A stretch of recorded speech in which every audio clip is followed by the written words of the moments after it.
Hi, George here with JustOneDram.com for another Whiskey Wednesday. This week I've got a bottle of Bastille 1789 French whiskey. Real tasty, interesting stuff. Yes, I said that. French whiskey. Here, I'll come a little closer to show you the bottle. It's a real interesting shaped bottle. It's not often you see a perfectly squared off rectangular bottle like that. Pretty cool. Anyway, yes, a French whiskey. I didn't know they made whiskey either, but they do. It's the first and only I have ever had of a French whiskey, and it's pretty damn interesting. It is, well, this whiskey is made out of wheat and barley from northeastern France, and it is made by the Daucourt Distillery. I probably said that wrong. I haven't spoke French since I was in 7th grade. That was a pretty long time ago. Anyway, let's get right into the whiskey. I could sit here all day talking about how crazy it is that I've got a French whiskey here, but it's not about what it is, it's about how good it is. Let's check it out. Real interesting orange color to it. Never seen a whiskey quite this color.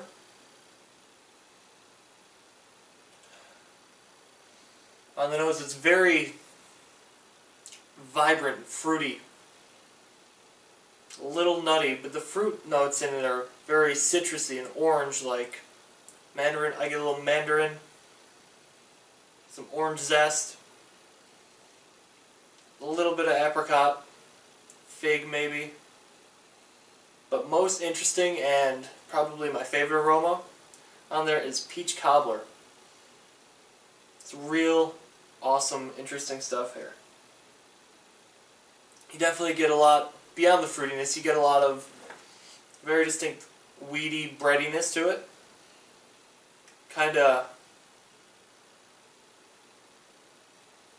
flaky pastry.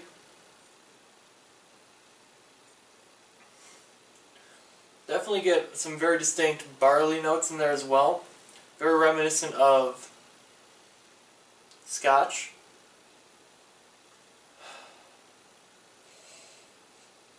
Real great smelling stuff here.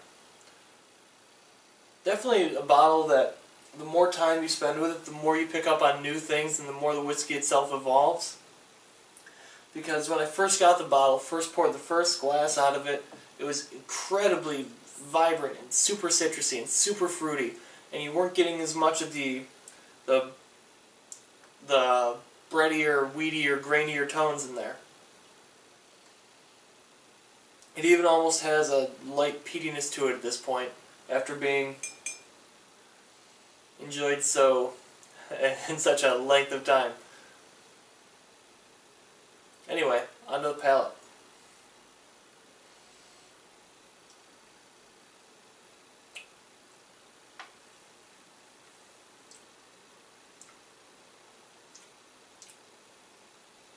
Again, a lot of that citrusiness I was talking about.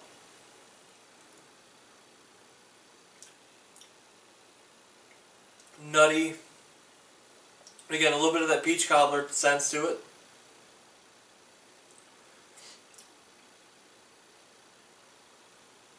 Almost get a light marzipan. Very light.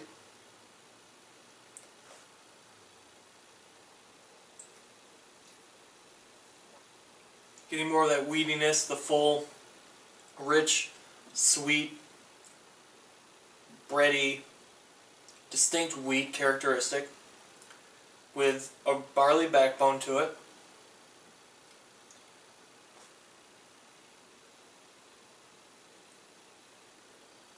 Again, the barley is very, it draws a lot of parallels to Scotch.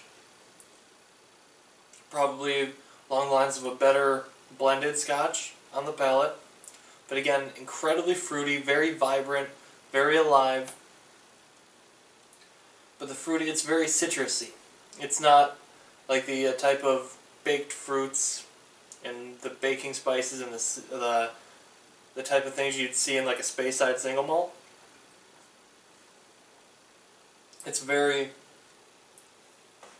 as the color is orange, and it's really quite delightful that way. I, as you can tell, spent a decent amount of time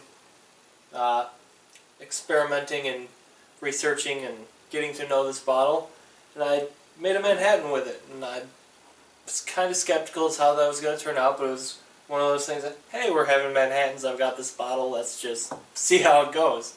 And it was really damn tasty. Definitely recommend trying that out, but obviously this is definitely very interesting on its own. Don't quite skip ahead to making cocktails with it without giving it a whirl on its own first. Anyway, one of the more important bits of any whiskey, the finish. Let's see how that is.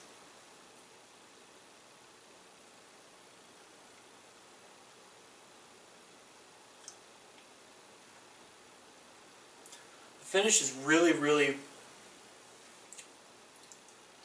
it's got a lot of notes of something like citrusy, citric acid, but beyond that, a lot of that wheat characteristic again, a ton of the barley influence.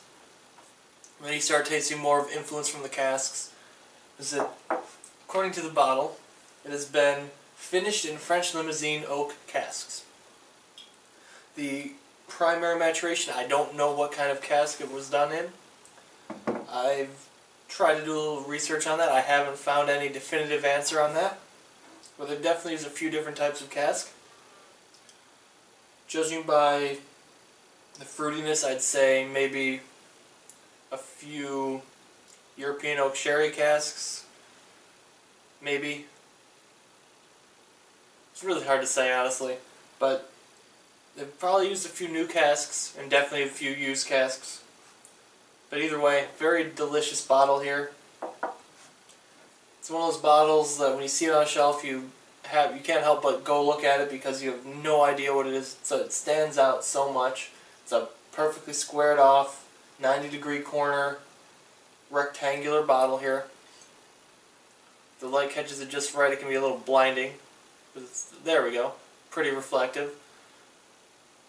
Anyway, fun fact about this bottle, it's famous.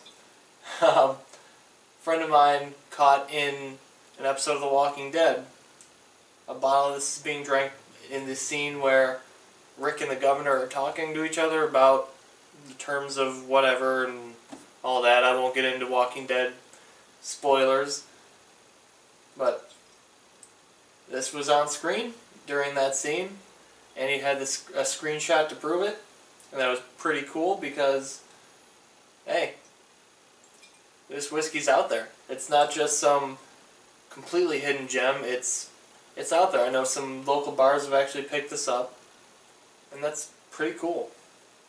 Anyway, enough rambling on. I'd say this bottle is definitely deserving of 91 points. Awesome stuff. Get your hands on it immediately. Once you get past the novelty of a French whiskey, you're really getting into an awesome quality product here. Anyway, speaking of getting into that awesome quality product, I've got to finish this up. Happy Whiskey Wednesday. Cheers. If you like the video, make sure you subscribe. Go to justonedram.com. Leave a comment here on the video saying what you thought of the review, what you think of the reviews we do, what you want to see reviewed next, what you think of the whiskey, who your favorite sports team is, what your favorite movie is. I don't care. Talk about whatever you'd like, because it's YouTube comments. They go in whatever direction they so desire. But like the video, share it, subscribe, social media nonsense, do all of it. Have a great day.